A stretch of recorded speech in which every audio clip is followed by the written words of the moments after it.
Hello and welcome to another Daily Muppet. In today's video, I'm going to talk quite a bit about the ownership situation at Manchester United in terms of interested parties, the prospective sale timeline, and why it has become, with today's news, more important than ever that United is purchased by somebody who intends to make it a powerhouse of its own and rely on organic growth rather than trying to pump in money to the club through potentially illegal means that are currently ending up in the media. So let's get right into it. First and foremost, in terms of the sale timeline, we are coming into the final stretch here, where in the next 7 to 10 days, we're expected to see the formal bids begin to be made by interested parties, including Ineos, as well as others that I will discuss in a second. I have some updated information in terms of the overall timeline.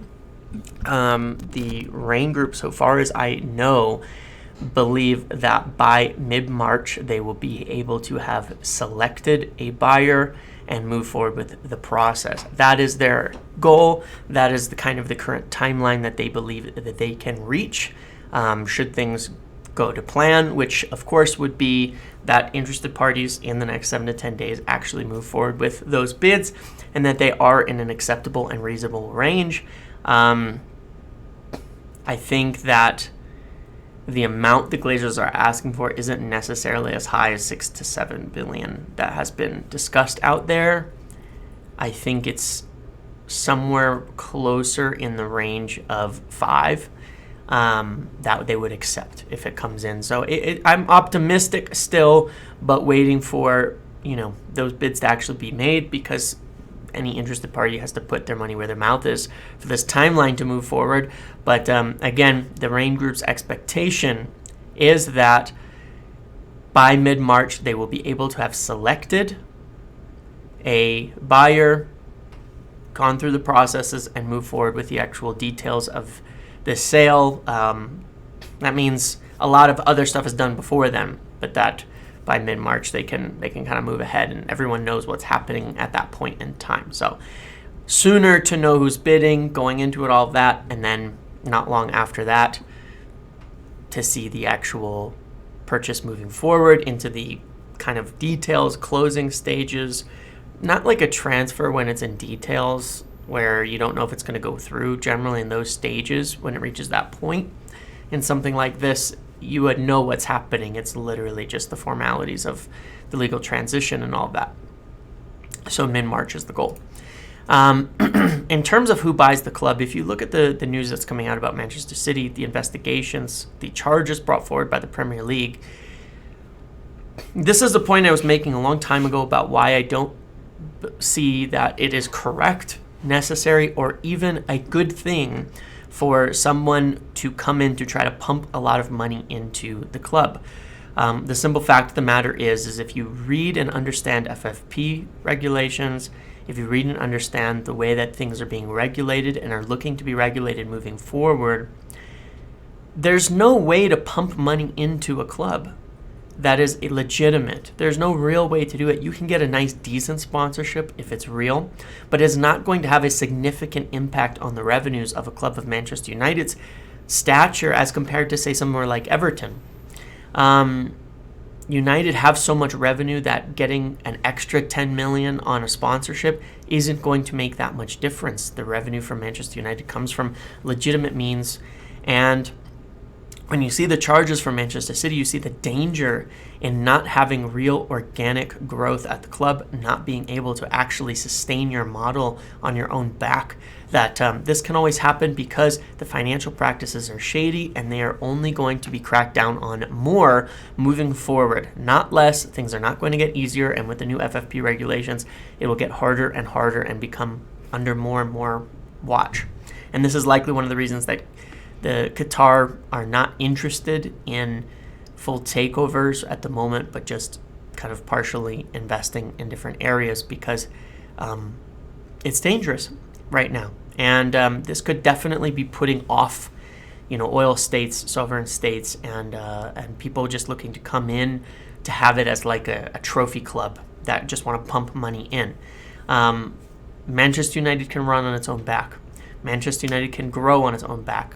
Manchester United needs someone who's going to come in, respect the club, take care of it, and push towards organic growth. That means expanding into other markets, expanding viewership, expanding the fan base, doing all the things that should have been being done under the Glazers to continue to increase the revenue of the club to become a powerhouse of Europe like it should be, and back into the top spot in the money league, essentially, because it should be, it can be, and with a crackdown on other means, it is going to become more necessary for that to happen in order for clubs to compete. They're going to need to be able to generate income and money off their own back, and I think that's important, and something that the Reign Group, as well as will actually have to factor into a sale, because all of this is going to have to go through the government, Premier League, all of that as well. And I have maintained that there's a preference for certain types of parties from the beginning, simply because of this exactly, that this kind of oversight is coming. The looking into these financial practices is getting more and more severe, and the regulations are getting heavier and heavier, and nobody wants to move forward with the type of sale and then have it not happen because of regulations and things like that. That would be bad for all parties involved. So moving on to those interested parties, the parties who are actually looking to buy Manchester United. I need to make my little highlight here wider on this third one. Yeah, look at that. So it actually covers it. Oh my gosh, too big. There we go. Anyway, so I got some information with regard to this, and some of it in detail I cannot necessarily share yet, as I'm still exploring it, but I will share what I can here and tell you that I believe these are good sources. The one factor is still that there's a preference for overall that most of parties involved want a sale, a full takeover. The Glazers actually want a sale, the majority of them, and there's no real good way for them to dilute ownership. And the problem, again, with a partial investment would be the money is not staying in the club.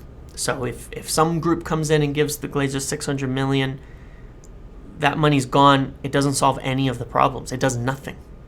So why would anyone do it? And what does it resolve? Nothing. The only way it would resolve it is if they were to keep the money in the club. But then who's going to do that? Who's going to accept that? Why would they do that? And they're not intending to. Why would the Glazer siblings who don't want to be involved give up all their money? Why would Joel Glazer sell his shares? Doesn't make sense, right? So it still seems that there's a lot of interest in the full takeover. However, there are parties who are interested as well in, if they cannot succeed with the full takeover, taking over a partial investment. But so far as I understand it, that would be that they'd be interested in taking over partial investment as a part of a group that takes over. So say someone buys it, that they would be, maybe take 20% of it in addition to help fund the purchase. Maybe that's what gets bids up to a level that is ideal, that is workable. Maybe say Ineos comes in, Ineos being one of the main interested parties, obviously, that we already know. Ineos comes in, they want to bid $4 billion, it's not enough. Someone else comes in and says, look, we'll add another $500 million to the mix, but give us 10% of the club. That is a possibility. There are parties who are interested in doing that as a part of a full takeover, coming in where they would have more trust in someone like Ineos or the main buyer to run the club properly and get a return on their investment versus, say, the Glazers. So in terms of interested parties, once again, I've been told very strongly that nobody from Qatar is interested, nor in Saudi there's private groups, but it's a very, very, very, very long chance. And they were not very successful in their takeovers of Chelsea, and there's a lot of complication, but there's nothing in Qatar. Dubai, there's some consideration about changing their investment strategy with regards to sport, but as of yet, they've not actually gotten in touch with Reign Group, so far as I've heard, with regards to this.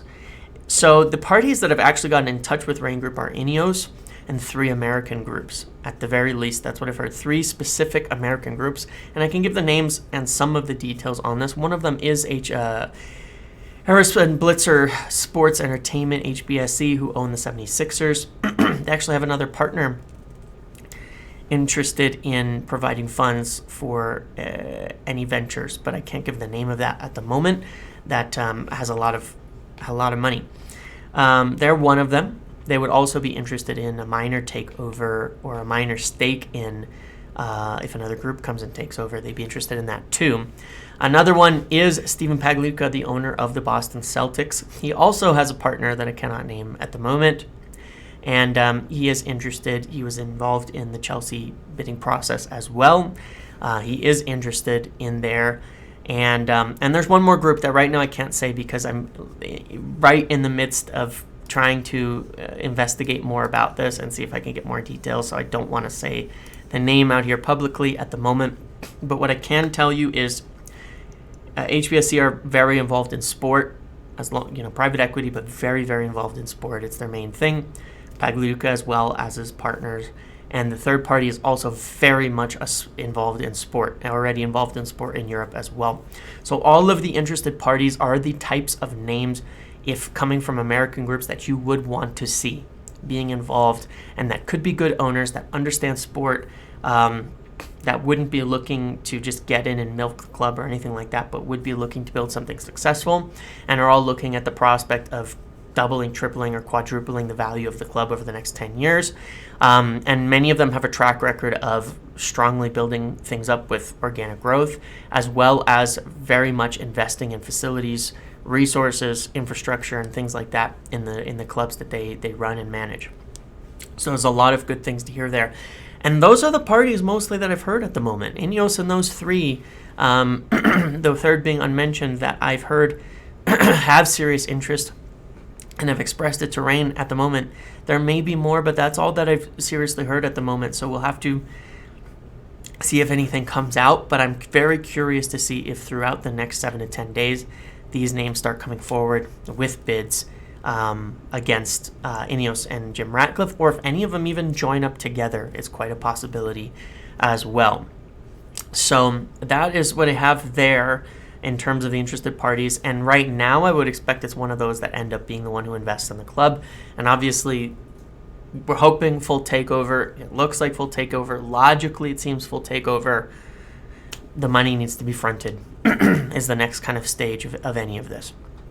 So by the end of this week, it's expected that we do hear more about that per stories that are out there in the timeline that's been set. Nobody knows exactly how public it'll be, though, because it doesn't have to be put out publicly when these bids are made. Although I do believe if an actual bid comes in for a purchase that is under consideration by Manchester United, they may have to inform shareholders, SEC, all of that of it, in which case it may become public. I'm not positive of that. It's something to look into, but it's quite possible, just like they had to put a statement out when they were open to investment. In terms of, I need to move this camera. No, that's not it. I have not moved it back since the last thing that I did here. Let me move it over. Let me slide to the right. So, lastly, in terms of transfers, excuse me, I know that there's been some news that's confirmed a few of the things that we were talking about. A few weeks back, I mentioned that Manchester United were looking at the possibility of letting Martial go, signing Weghorst as a like-for-like, not like-for-like, but a one-for-one in the striker position come summer, and then getting a striker on top of that. The other players that are for sale are Scott McTominay, Donny van de Beek, and a center back, as well as potential, players who are on the fringe, obviously, Alex Telles, Eric Bailly, players like that. But it's been sort of confirmed today. Samuel Luckhurst put out an article stating that Anthony Martial is for sale. And the basis for the whole thing was that this was the season to prove himself. It's February. He's injured yet again. They've essentially, at this point, not that they've given up for this season, but they know they cannot rely on him. And there's a lot of happiness with a player like Weghorst as a good backup workhorse type option for the club at striker.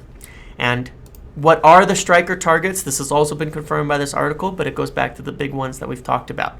Victor Osimhen, Harry Kane, Gonzalo Ramos. Those are the three main names that I would take under consideration at the moment to solve the striker problem for Manchester United. Those are the ones confirmed by Luckhurst. He says specifically Ten Hag likes Gonzalo Ramos. That's again, I've been hearing that name on my side being a very viable target. So we're going to have to keep a watch on that. But I do think one of those three is going to happen likely this summer. Obviously, pending certain things that are ongoing, the sale being one of them. But those are the main targets to think with. So you imagine someone like Anthony Martial departing, perhaps Weghorst is signed, and then you bring in a striker like Victor Osimhen or Gonzalo Ramos to the team. Makes a lot of sense. So that's where we're at. That's where things are going. It's going to be potentially a very, very big week. I really hope we do get these news publicly. And if I get some answers back on the investigation I'm looking into on this third interested party that I have, then I will be happy to put out what I can on it at the moment. Okay? Thank you for watching. Make sure to like, comment, subscribe, turn notifications on. See you in the next video.